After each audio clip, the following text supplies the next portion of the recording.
ክርስቶስ ጌታ ነው። ታዲያ እንደዚህ ዋጋ ከፍሎልሽ የሚተውሽ ይመስልሻል? የሚተው ይመስላል? አይተውሽም። ምክንያቱም የከፈለልሽ እኮ የሆነ ብር አይደለም፣ የከፈለልህ እኮ የሆነ ወርቅ አይደለም። ኢየሱስ የከፈለላችሁ ደሙን ነው። ያ ደሙን ነው። ለኔና ለናንተ መስዋዕት ሳክሪፋይስ ሆነ። ለኔና ላንቺ ነው። አዎ ላንቺ ነው። አዎ ለኔ ነው። አዎ ለናንተ ነው። አዎ ሊያድነን ፈልጎ ነው። መርጦን ነው። ወዶን ነው። ፍቅር አስገድዶት ነው። ምን ግድ ብሎት ይመስላችኋል? ምን ግድ ብሎሽ ይመስልሻል? ግድ የለም ወንድሜ እህቴ፣ ምናልባት የሆነ ጊዜ ታመልክ ነበረ፣ ባክ አድርጋል፣ ወደ ኋላ ሸሽተሃል፣ በሆነ ምክንያት ጸሎት አቁመሃል፣ በሆነ ምክንያት ቸርች ሜዳ አቁመሻል፣ በሆነ ንዴት ውስጥ የሆነ ነገር ውስጥ ገብተሻል።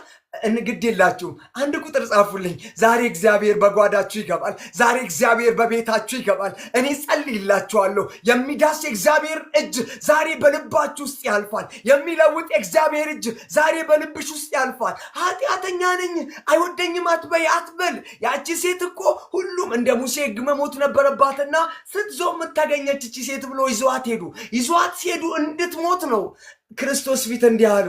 ይቺ ሴት አሉ እንደ ሙሴ ሕግ ዝሙት ያደረገች ትሞት ነበረ፣ በድንጋይ ተወግራ ትሞታለች። አንተስ ምን ትላለህ አሉ። ኢየሱስ ለደካሞች ለእኛ አይደለ እንዴ? ክርስቶስ የደከሙትን ማቀፍ ይችልበት የለ? ማንሳት ይችልበት የለ? መውደድ ይችልበት የለ?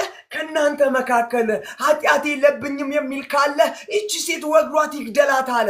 በዚያ ጊዜ ከሳሾቹ አልነበሩም፣ ድንጋይ እያስቀመጡ ጠፉ። ኢየሱስ ክርስቶስ ጌታ ነው። ወንድሜ ላንተ እኮ ነው፣ እህቴ ላንቺ እኮ ነው። ግድ የለሽም። ድካም ነው፣ ኃጢአት ነው፣ የሆነ ነገር ውስጥ ገብተሃል፣ የሆነ ነገር ውስጥ ገብተሻል። ግድ የለሽም። ኢየሱስ ዛሬም ይወድሻል። ኢየሱስ ዛሬም ይወዳል። ዛሬም ኃጢአት ከገባበት ኃጢአት ነፃ ያወጣል። አንተን እኮ ይወዳል። ክርስቶስ ኃጢአትን ነው የሚጠላው፣ ኃጢአተኛውን ግን ይወዳል። ኑና አምልጡ። ወደ ክርስቶስ ኑ፣ ወደ ኢየሱስ ኑ፣ ንስሐ ግቡ።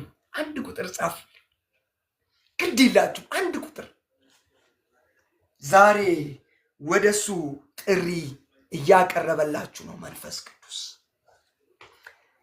እናንተ ግን በጌታ ቤት ያላችሁ የሆነ ነገር ከብዶኛል፣ ወደኋላ ዞር እያልኩኝ ነው፣ እንዳልጸልይ የሆንኩኝ ነው፣ ጸሎት ከብዶኛል፣ ከመጸለይ ፋንታ የሆነ ነገር እያየው ነው ለምትሉ ለእናንተ ግን መልእክት አለኝ።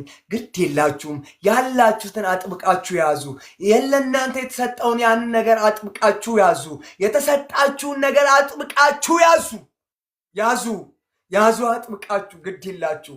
እዚያ ነው እኮ እዚህ ዮሐንስ ሲጽፍልን ቶሎ እመጣለሁ አለ። እዚህ ስፍራ ላይ ወንድሞቼ ክርስቶስ ራሱ የተናገረ ቃል ነው።